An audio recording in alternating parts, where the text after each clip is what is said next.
Welcome back to Real Reflections, where I discuss the various TV and film that I feel has helped shape the way I see life. And today, we're going to be talking about one of the most underrated movies of all time, in my personal opinion. And that is the movie Troy, directed by Wolfgang Peterson. It came out in 2004 when I was still in high school. And this movie is so freaking underrated, and it doesn't get the respect it deserves because it came out around a time when Hollywood was releasing all these historical fantasy epics, right? You had movies like Lord of the Rings, right? You had Gladiator, you had King Arthur, right? And you're having all these like retelling of like historical things, and also, of course, Lord of the Rings is not historical, but you get the picture, right? All of these like fantasy historical movies were coming out, and this movie got buried, right? People did not pay this movie any respect, and some people don't even know this movie exists, which is a very, very sad thing. But if you guys are digging the vibe, make sure to hit that subscribe button because you don't want to miss the next video. Believe me, promise you. All right, so let's get into it. Troy, right? This movie, and I'll tell you why it's so underrated. This movie has some of the best fight scenes of all time. The combat in this movie is different. Oh, I forgot 300. I forgot to mention 300. I forgot when 300 came out, but anyway, you guys get what I'm talking about in terms of all these similar style movies. Anyway, yeah, let's go back to the fight scenes.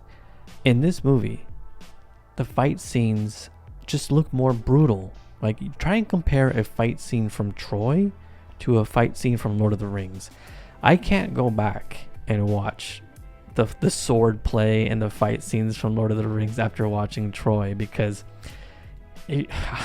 I know I'm going to get some pushback by talking a little shit about Lord of the Rings, but go watch those sword, when they're in war and they're like battling with swords. They cut all the freaking time, and they don't, like, you don't see the connection. You don't see, it just looks like very generic, not a lot of blood, right? It's just not as brutal, and it just doesn't even compare. It does not compare to freaking Brad Pitt throwing a spear from 500 feet away and nailing somebody in the head or in the shoulder or wherever it took that guy out. It does not compare from like the sword slashes in this one, or stabbing somebody in the neck, in that epic opening scene where they're gonna fight for territory, and that Nathan Jones looking mother effer comes out. And I know it was actually Nathan Jones who played that role, but a behemoth of a man, and everyone's like, "Where's Achilles? Go get Achilles!" And Achilles is just, the way they built his character in this movie is a masterclass of how to build a badass. Okay. And yeah, so he wakes up and he delivers like one of the greatest lines I've ever heard. And the little boy's like, Achilles, like, the guy I've seen over there is bigger than any man I've ever seen. And he's like, aren't you scared? And Achilles is like, no. And then I think he delivers the line, and that's why nobody will ever remember your name, right? And it's kind of funny. It's kind of brutal because he's telling it to a kid. But I always thought about that. I was like, you know what? That's right. That's facts. Like, in order to stand out in the world, you have to face your fears. You have to make a name for yourself. Anyway, I love that line, and I'll always remember that line. You're never going to make a name for yourself if you're always cowering in fear. But anyway, this movie is the way to build up a badass. The way they handled Achilles here in terms of making him seem larger than life. Like I said, going back to that first battle where and the way he glides, right? And you think it's going to be some, big battle between him and the Nathan Jones looking behemoth, but no. He very swiftly moves to the left, moves to the right, very calculated. And he stabs him one time in the neck, And the way they film the guy just falling after, it's freaking amazing. It's so good, guys. It's pure cinema. You know that meme? It's like, this is cinema? Well, there you go, right there. And anyway, so like I said, this is how you build a badass. And, they gave Achilles this rebel attitude, not really wanting to fight for his king because he don't give a F. He works for nobody but himself because he knows he has the leverage. He knows he has the skills to win the war by himself, and the king is going to get on his knees and beg him to fight in this war because Achilles is just that damn good, and the king is going to need him, and Achilles knows it. That's, talk about aura. Everyone likes to talk about aura these days. The aura Achilles has in this movie is off the freaking charts. Okay, so aside from the more brutal combat and the better fight scenes, and boy, let me not bury the lead, guys. The scene that we're gonna get into for today's episode is the one-on-one confrontation between Hector and Achilles. And once I finish this kind of portion of the video, or talking about the movie, we're gonna get into that scene because it is one of the best fight scenes in cinema history. Anyway, so we have to talk about the cast real quick. We have to talk about the people in this freaking movie. You have Eric Bana, who he killed it. He killed it as Hector in this role. He delivers his role with the big brother, leader type energy, and he's coming off of the Incredible Hulk, or the Hulk movie. It wasn't even called Incredible Hulk. It was the Ang Lee's Incredible Hulk. So, he had already made a name for himself after that. Then you have Orlando Bloom here as Paris, his little bro, who I hate Paris in this movie. He puts them all at risk because he can't control his lust, right? And he's in love with Helen of Troy, right? So he's pretty much the reason this all starts, because he can't control himself. And he's like, I love her. Like, okay, shut up, dude. Anyway, this is Orlando Bloom coming off of, I think this is before Pirates, but it's definitely coming off of Lord of the Rings. I think Lord of the Rings was before this, so he was already Legolas, okay? And it's funny, even in this movie, they give him the bow. They're like, oh, we want to grab that female audience. So let's throw, you guys, I'm not a history buff, okay? I don't know if the real Paris in real life was an archer, okay? But all I know is that in this movie, they gave him a bow. And I chalked that up to, them wanting they wanted that Legolas association. But anyway, so you have Orlando Bloom. Then Brad Pitt, I think that the only people that kind of look back at this movie, the only thing they can say that's bad and what they make fun of is Brad Pitt's accent, right? They're like, it's terrible. It's not a Greek accent, blah, blah, blah, blah. And the thing that we'll say about this movie is that, oh, it's not historically accurate. Okay, give me a freaking break. Who cares, all right? It's a movie. It's a fantasy movie. Sure, there was scripture, but anyway, I don't want to get too hung up on that. But Brad Pitt is so good of an actor in this, in terms of how he plays Achilles, how he plays the rebel, just the way he talks back, the way he talks, to his cousin, just the way he communicates with everybody. He's just got so much freaking aura. I want to say swag, because that's what aura used to be, swag, okay? And I'm an older millennial, okay? We said swag. Anyway, so Brad Pitt's doing his thing, and this dude's ripped to all shreds. He's like Fight Club ripped, all right? He's in peak Brad Pitt form. Then you have, who else is in this movie? You have the two ladies, Helen of Troy and Briseis, which is Hector's cousin. And funny enough, these two women would be in a movie that is underrated in my opinion, Wicker Park. And that's a deep cut, right? Because I think one played like the psycho. I think Briseis played the psycho girl in that. And then Helen of Troy lady, I think her name is Diane Kruger.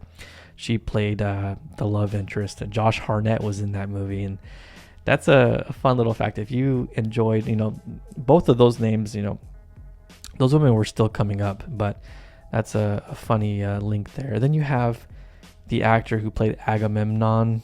I'm not going to be able to say that name all the time correctly, so I'm surprised I said it there. But he was hilarious, perfect person to play it. And then you had, I think that's pretty much all of like the big names in this movie. Correct me if I'm missing one, but the star-studded cast all played their roles to perfection. And man, it's just a fantastic movie that I think deserves a lot more praise.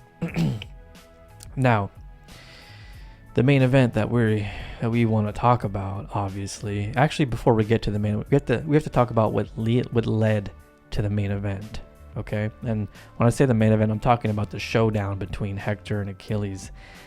And this is what led to it, guys. So Achilles' cousin Patroclus, which he brought, and the whole time he's been very, very protective of him, very cautious of him, looking out for him, of course, right? So he's the only family he has besides his mom, right? And anyway, so he decided at a certain point in the movie that he was done helping Agamemnon, and he wasn't gonna, they were gonna pack up and leave, right? And while he was sleeping, his cousin Patroclus, I'm sorry, I should say spoilers, guys, because all of these are going to be spoilers. I can't really do this type of content without spoiling, so if you haven't seen the movie and you don't want to be spoiled on like twists, then I suggest you click off now. But anyways, so Achilles is asleep and Patroclus steals his armor, which the armor looks freaking badass, and goes to fight in this battle.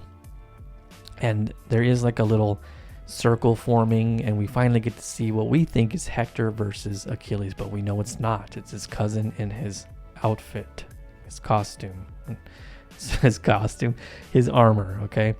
And so even the way they film this, you can tell that he's not moving quite the same as Achilles, because like I said, they do such a great job of filming Achilles' movements as like swift, agile, striking, fast. The way they film it is so beautiful.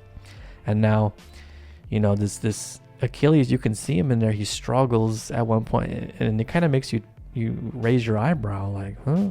Is that really Achilles? Like, what? He's getting owned by Hector? And then so Hector ends up slashing his throat. I'm laughing because, when he goes down and Hector is taking off the helmet and he realizes who it is, he just knows he's done. He knows he's cooked. He knows he just signed his death certificate. Okay. And he stops, the whole battle kind of stops after that, after they find out who it is. He's like, all right, that's enough. Go home. Enough blood has been shed here today. And oh boy, when Achilles' friend goes back and tells him what happened, it's on like Donkey Kong. All right. For now, we're going to move on to the main event, guys. The scene in which Hector and Achilles face off.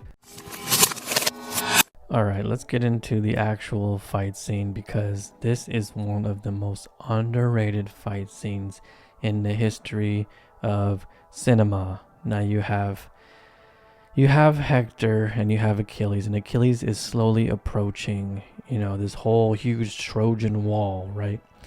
The walls of Troy have never fallen. It's this massive wall that keeps them protected, and that's why what ended up happening is them doing the whole Trojan horse thing. But anyway, you have Achilles on his horses and he's galloping there, and it's funny because he just looks so pissed off inside of his helmet, right? He's got his helmet on, he's got his armor on, ready to go battle. And as he's approaching, he stops, he gets off his freaking horse. And guys, like I said, I wish I could show you the scene and show you like movie clips, but I'm not going to do any of that on this channel. The scene is on YouTube. You guys can search it up and check it out after this video. I urge you to do so, because you're missing out if you don't. But anyway, so he gets off of his carrier and he just screams, Hector, right? and he screams it loudly again and again and again, Hector, right? And they're hearing it on the other side of the wall. They can hear him, how loud he's being. And in one of the times where he screams it, he almost damn near cries. He's screaming it that loud, and he's not going anywhere. And Hector knows this, and Hector's like, all right, guys, the Grim Reaper has came to collect, right?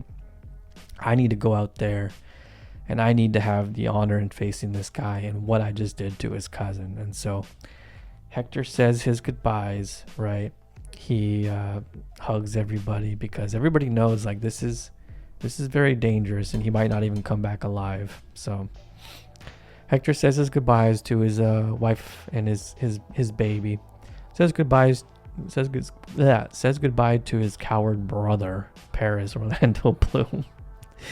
And then his father, who says, a very touching line here, because he says, I just want to make you proud. He's like, a father could never ask for or be more prouder than I am of my son, or something like that. But it was a very good line.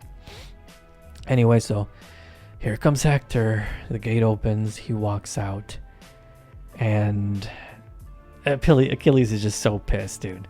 Achilles does not give one single F, okay?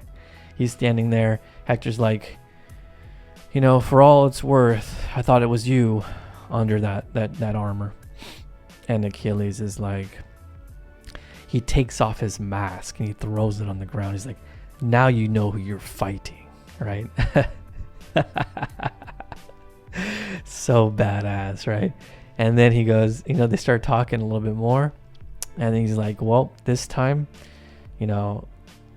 I think Hector, Hector offered, okay, at least let's have this battle here, but let's do it in an honorable way. And the loser's body will be sent back to their family for the proper burials. And Achilles just like, he's still pissed the fuck off. He's like, no, he's like, tonight, you're not even gonna have a tongue, you're not gonna have eyes to see, and you're gonna go back to your gods or whatever and tell them this is the fool who thought he killed Achilles, right? So at this point, he's going for no mercy, right? He's not even having it. So Hector's like, all right. So they both throw off their helmets, and the way this scene starts, like the score, it's literally like there's no music. It's just like drums. Okay, it's like drums, and it's working in a way in which it flows so perfectly in the way they fight. So you've got Achilles and Hector go at it, and at first, you're seeing Achilles toying with him, right? Achilles kind of has the upper hand, and he just moves more swiftly. He moves, more strategically, and but Hector is not like super weak in here, right? Hector is holding his own. And from like how they, sword play, how Achilles uses his shield to like, throw that javelin through it, that little hole in it at the top.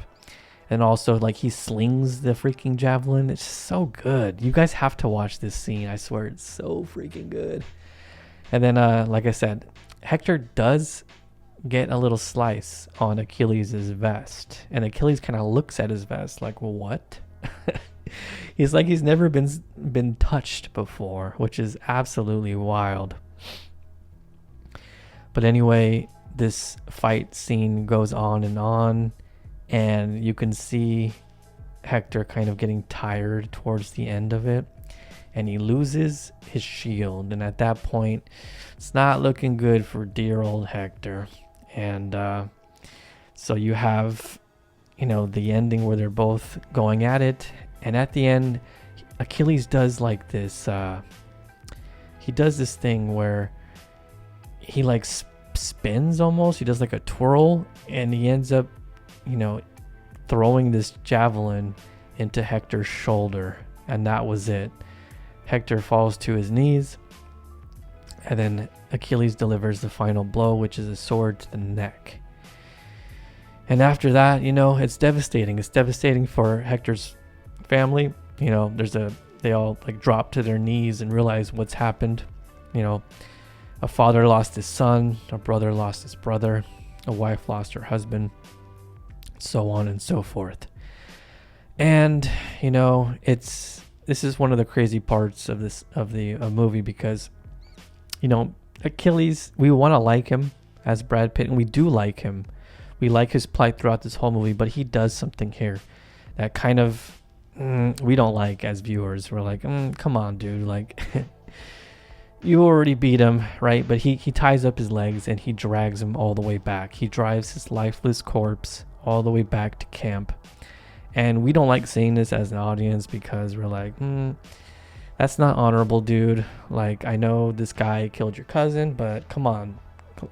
At this point, we as the audience kind of think higher of Achilles. And this whole thing is highly disrespectful, because you know, the right thing to do would have been to just leave the body there with the family, so the family can do the proper burial, so the soul goes into heaven or whatever they believe in, right?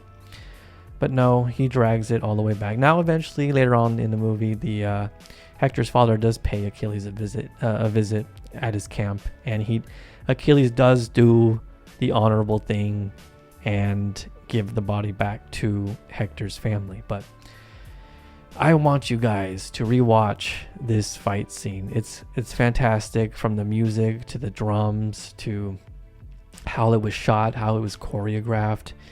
You know, just it's so freaking beautiful, and it's something I feel that deserves more respect. This movie, it deserves more respect. More people need to know about this. And you know, maybe I'll make another video about this movie, you know, with a different scene. But I think I encompassed this movie.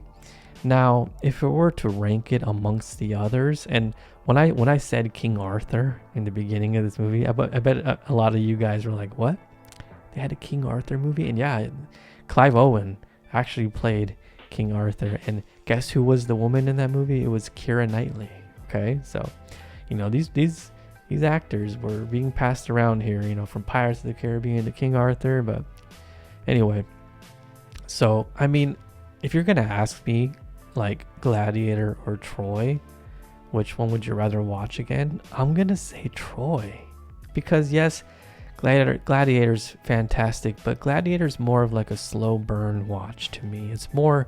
It's epic, don't get me wrong. You know, that moment where Maximus reveals himself to his, you know, Joaquin Phoenix's character. It's so freaking epic. But that movie it's a slow burn from start to finish. It's a long developing story, and Troy has a little bit more faster pacing, in my opinion. There's more action beats and things happen quicker. So in terms of rewatchability, I would rather much put on Troy. Now, King Arthur, of course, I like it better than King Arthur, and I like it better than 300, and I like it better than Lord of the Rings in terms of the action. Lord of the Rings is a huge time investment. So am I blasphemous, guys? Am I out of my gorge here? I want to know where you guys would rank Troy on your ranking of historical fantasy epics back in the day. Leave that in the comments down below. Where would you rank Troy? I want you to rank all the movies I just talked about. What is your favorite and why? Do you guys remember King Arthur or not? And do you guys also agree that the battle scenes in Lord of the Rings were not as epic as this final duel in Troy? Now, I hope you guys enjoyed today's video. Make sure to hit that subscribe button, because you're not going to want to miss what I have next for you.